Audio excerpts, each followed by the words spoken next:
When I got diagnosed, I'm still trying to put words to what I'm feeling. I have depression, I have anxiety, and I have panic disorder.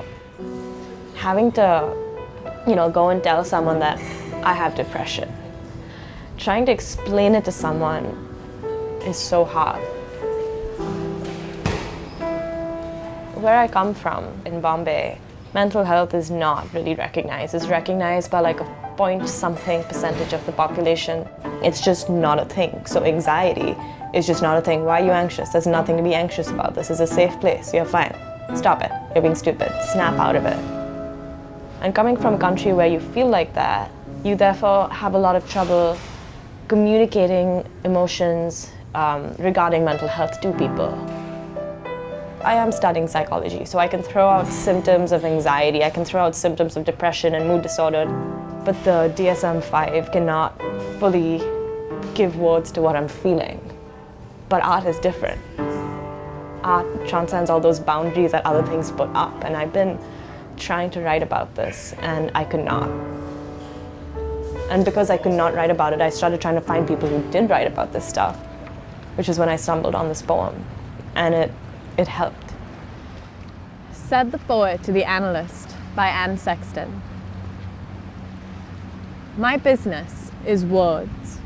Words are like labels or coins, or better, like swarming bees.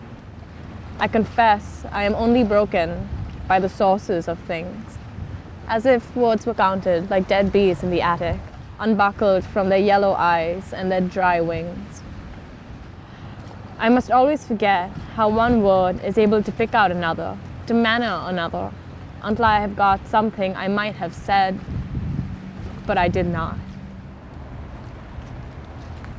Your business is watching my words, but I admit nothing.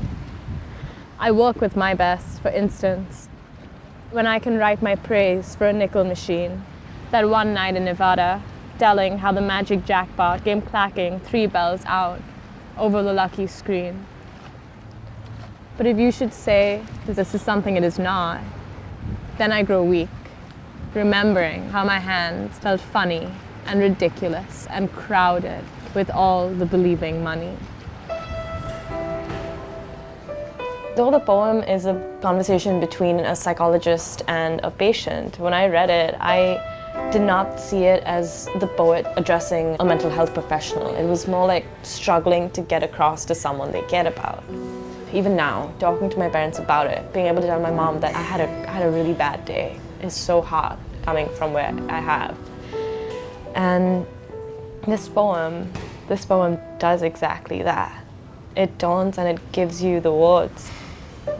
I was able to start talking to my mom about it, and she struggled with it because you don't want to ever hear that there's something wrong with your child, and especially when it's something that you cannot touch and fix. And she struggled with that, and I struggled with it as well, getting diagnosed. But just being able to tell her about it, being able to talk about that is really nice.